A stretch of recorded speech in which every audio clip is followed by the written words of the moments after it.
Sander Reemets, palju õnne. Aitäh. Tuli ära see Eesti meistritiitel. Tuli ära. Sul tekkis rahu südamesse. Jah, ei pea enam taga ajama seda medalit, mida oli väga soovin. Ja üks eesmärk on täidetud ja nüüd vaatame edasi. Me istume siin puuris, liig 11. Sander Reemets astub ka laupäeval Tallinna Tondiraba jäähallis vastu vastasele, keda sa oled juba võitnud. Ja kohtuniku ühenduse otsusega võitsin The Clashil. Novembris äkki oli. Ja nüüd on kordusmats MMA kinnastega.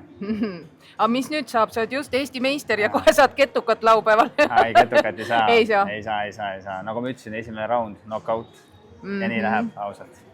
Lähme korraks nende meistrivõistluste juurde tagasi. No Sander Reemets on ikkagi ka legendaarne mees. UFN-ilt teame, et sul seda võitu ei õnnestunud, kui kaotsid, aga ta on selline mees, kes lihtsalt ei anna alla. Mats on läbi, tema ütleb, et ma tulen järgmine kord ka. Ja siis ta muudkui aga tuleb kuni hetkeni, kui ta võidab.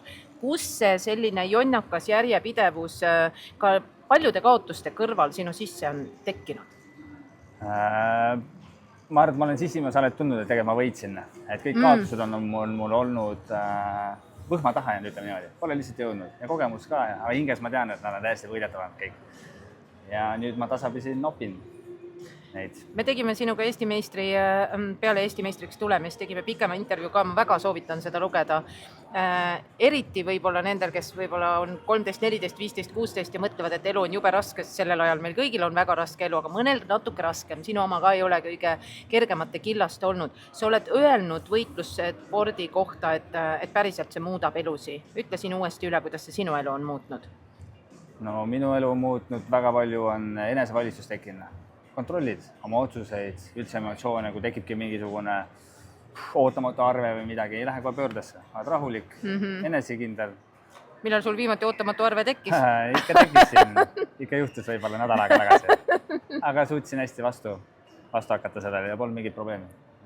No võitlusspordi ja rahaseos ja sa kindlasti ei saa avaldada seda, kui palju sulle sellest makstakse, aga tegelikult ju võitlussport ei ole Eesti mõttes täna selline asi, millega üldse elatist teenida. Kuidas sina elatist teenid? Ei ole küll jah.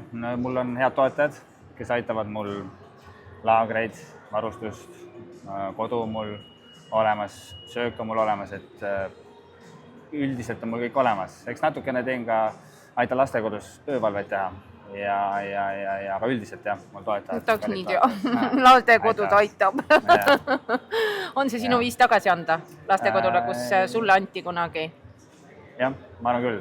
Ma tean, mida nad tunnevad ja oskan neid, ma arvan, toetada.